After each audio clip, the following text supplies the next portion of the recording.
All right, let's just dive right into this explainer and unpack a truly fascinating chapter of history.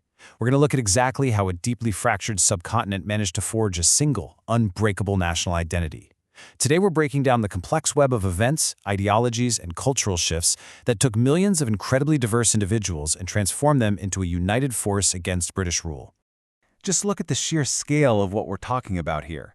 This image from April 1919 is the physical manifestation of thousands of people discovering their unity in the very process of their struggle. You see, nationalism in this context wasn't just some abstract idea discussed in fancy drawing rooms.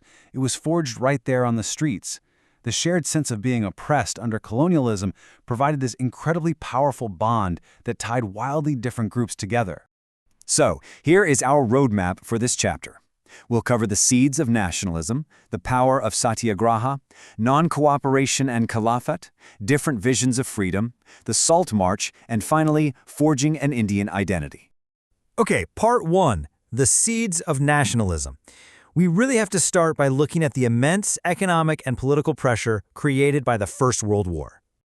Imagine going through a massive global war and thinking, okay, finally, some relief is coming. But nope. The reality was the exact opposite. Defense expenditures skyrocketed, and they were financed by heavy new taxes.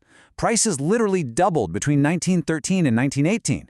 On top of that, villagers were forced to supply soldiers, and devastating crop failures led to acute food shortages.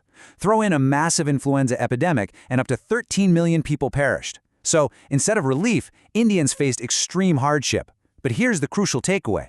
That shared hardship created a deeply shared bond of oppression across all social classes. Moving on to part 2, the power of satyagraha.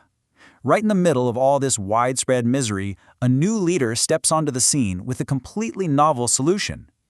So Mahatma Gandhi returns to India from South Africa in 1915.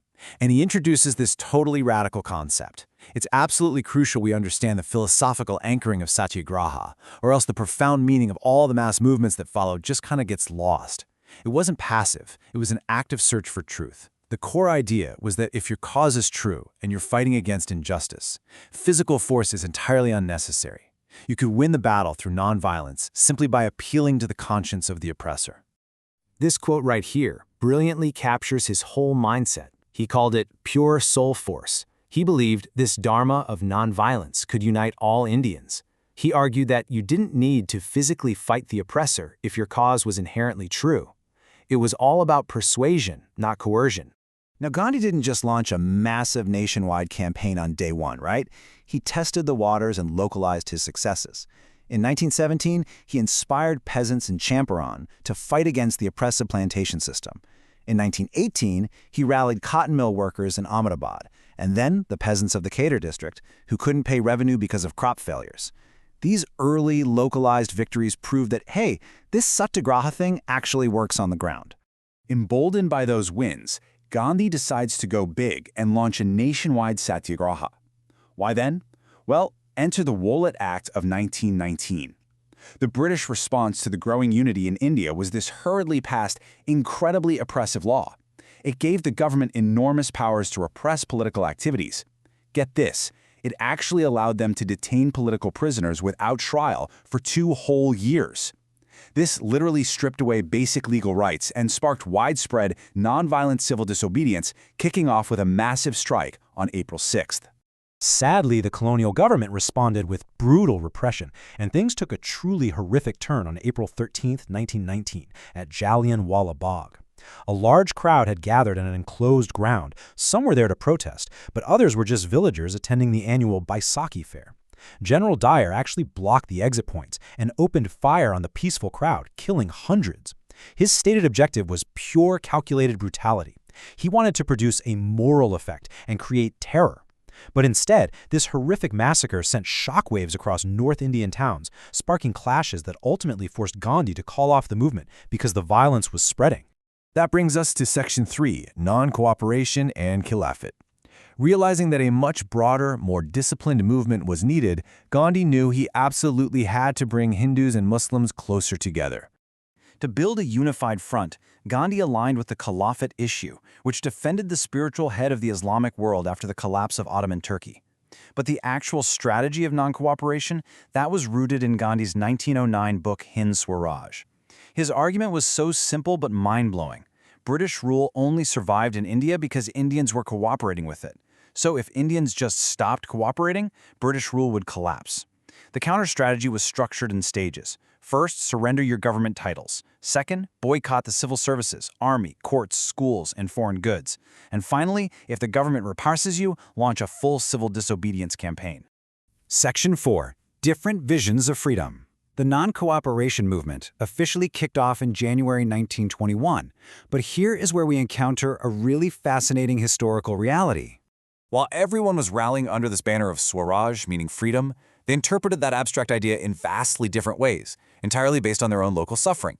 To the struggling peasants in Oudh, freedom obviously meant an end to oppressive taxes and forced labor. But to the plantation workers in Assam, who were virtually locked inside tea gardens, Swaraj simply meant the freedom to walk out the gates and go home to their villages. Everyone was basically projecting their own specific hopes and dreams onto the movement. Section 5. The Salt March. Let's fast forward a bit to 1930. The movement had seen its share of ups and downs, and calls for full independence weren't really gaining traction among the wider masses. Gandhi needed a concrete, everyday issue to unite these differing visions into one massive wave. And what does he choose? The most ordinary item sitting right in your kitchen: salt. On January 31, 1930, he sends an ultimatum to Viceroy Irwin, and the most stirring demand on there was to abolish the salt tax. Salt brilliantly bypassed class divides, It was consumed by the rich and the poor alike. By highlighting the government's tax and monopoly over salt production, Gandhi framed it as the most universally oppressive face of British rule. It was literally a masterclass in political symbolism. 240. That is the number of miles Gandhi and 78 of his most trusted volunteers walked over 24 days. They hiked all the way from his ashram in Sabarmati to the coastal town of Dandi, with thousands gathering to hear him speak along the way. When he finally arrived on April 6th, he ceremonially broke the law by boiling seawater to manufacture salt. This single, highly visible act was the spark that ignited the massive civil disobedience movement. Section 6. Forging an Indian Identity. Because here's the thing. As powerful as the marches and boycotts were, a nation isn't just built on protesting what you hate. It requires the deliberate construction of a shared cultural identity. This unification was a deeply cultural process, almost like putting together a giant puzzle. Nationalists started recording folk tales and songs to capture a true picture of traditional culture. They completely reinterpreted history to showcase glorious ancient achievements in science and art. They created the visual icon of Bharat Mata, or Mother India, which made nationalism a matter of deep devotion. And by 1921, Gandhi had designed the Swaraj tricolor flag. Carrying that flag during marches became the ultimate symbol of defiance. They were proving to the world that they were a proud, united people capable of self-rule. Decades of this intense political and cultural momentum eventually cascaded into the historic Quit India movement in 1942. Sparked by the failure of British missions and the massive pressures of World War II, Gandhi delivered his famous do-or-die speech, and this was a truly mass mobilization. Students, workers, and peasants voluntarily threw themselves into the movement, observing strikes and taking out processions while singing national songs. It was a struggle on such an incredible scale that it brought the entire colonial state machinery to a near standstill. So as we wrap up this explainer, I want to leave you with a bit of a paradox to think about. How exactly does a shared sense of oppression become the very bond that unites a fractured people into an unbreakable nation?